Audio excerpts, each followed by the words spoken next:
President Obama addressing the nation last night saying diplomatic efforts will be given time to work before a strike in Syria. Joining us now, Senator John Barrasso. He is a member of the Senate Foreign Relations Committee. I don't know if your ears were ringing the other day, Senator. It's Dr. Barrasso, and I will call you doctor if I refer to you, unlike Paul Krugman, who called you Mr. Repeatedly. And then Senator Heitkamp, who co-authored a resolution last week which would seek a diplomatic approach by requiring Assad to sign the chemical weapons ban in 45 days, and if not, the Senate would give the president authority to respond. And we've been, like everybody, all of us armchair quarterbacks, trying to decide what the right path would have been. I just made the case, Senator Barrasso, that a president is there to try to gauge everything, and if you're ambivalent, it doesn't mean necessarily that you're undecided or weak.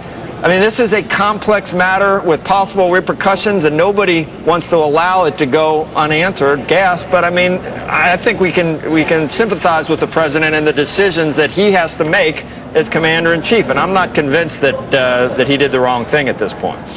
Well, he hit the pause button, and we've had the zigzagging messages, and I think as the messages have been changing, it really hasn't changed the minds of the American people. I think the president was right to hit the pause button, because if the vote, I believe, had been held yesterday, I think he'd have been lucky to get 100 votes in the House, and I don't think it would have passed the Senate either, Joe. So, okay, he was right to hit it, but you're saying that it was for the wrong reasons, that he's made a mess of it before that, so that it was right to do it, but you don't give him any credit for it? Well, I don't think that they have a clear strategy for this. We've seen different things about this would be an unbelievably small attack versus something different. So we've heard different messages, and the American people, I think, are confused about what the president wants to do, but they're not confused, and they think we shouldn't be involved there, that this is not a direct threat to the security of the United States, and we should not be involved. Senator, let's assume that we can't work out a deal with the Russians in terms of the disposal of or collection of chemical weapons. In your mind, will there be another congressional vote? And if not, do you think the president's apt to strike anyway? I think what we have to do is right now take a pause, take a look, watch to see how this plays out. I think that what the president is trying very hard to do is figure out a way that this country can speak with one voice. And yes, we've gone through this kind of messy democratic process talking about how we're going to get that done, but I think we're on a path now to see if this diplomatic effort, which Joe Manchin and I talked about last week, see if that plays out, if that's real, if that is absolutely real, and we need that verified, not just talk. And then we're going to have to take a look after that, because bottom line, this was a heinous crime. What the Assad regime did was use chemical weapons against all international standards. That needs some sort of response, and I think it's right for the president to ask the Congress to participate in that response, and we're going to continue to work through that process this week, continue to have our discussions. Senator Heitkamp, we were talking earlier about how long it takes to put together the resolution that Russia and Syria and that we would all agree on, and then how do you ever start doing the process with a civil war going on? How do we know if it's going to work? If I were Assad, I would figure I can get around this. It gives me at least a year before I have to do anything. Well, I think that when you look at this process, I don't think anyone thinks it's going to take us a year to respond. I don't think anyone thinks, given what happened last week, immediate hearings, more proposals coming forth this week, I don't think anyone thinks that there's a year to go forward. Then you think we'll know within a year that in good faith he's going to allow us to identify, find, sequester, and destroy. We'll know within a year that he's going to destroy all of his chemical weapons? I will tell you this. We will know in much less than a year whether this is a real proposal or not.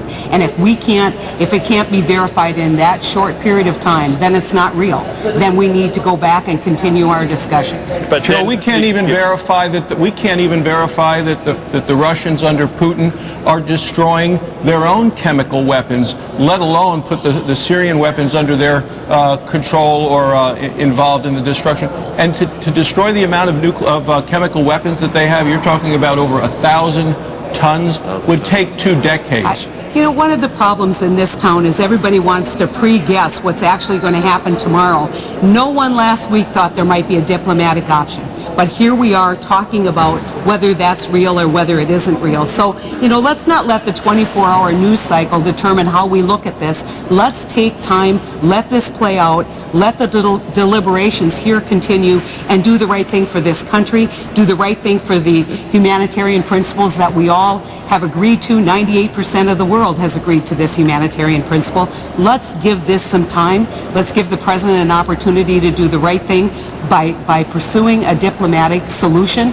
If that's not real, we're still going to need to come back and talk, but it's not a year process. If it wasn't for Iraq, though, Senator Heitkamp, I think we said 2 years ago there should be regime change. We know this guy did it, so now he complies with all the stuff we want to do, and we say, okay, fine, you can stay as the leader of this country?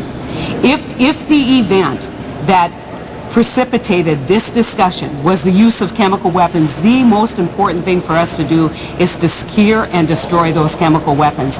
That the rest of the approach to Syria is something that will continue to be debated within the Foreign Relations Committee, will continue to be pursued by the diplomatic as well as military authorities of this country.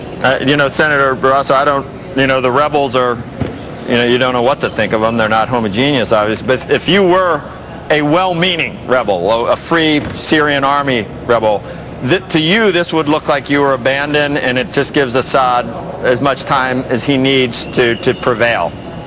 Well, it seems to me, though, that the president's military efforts, the ones that he has described, really weren't aimed at regime change. And we're looking at six major subgroups and maybe 40 different groups in opposition to Assad right now on the ground in Syria. Right. So it would have been tough anyway. All right, senators, this is one of those situations where no one has a monopoly on a good idea or what we should do, and we appreciate both of your viewpoints. Thank you. Thank you. Thank you.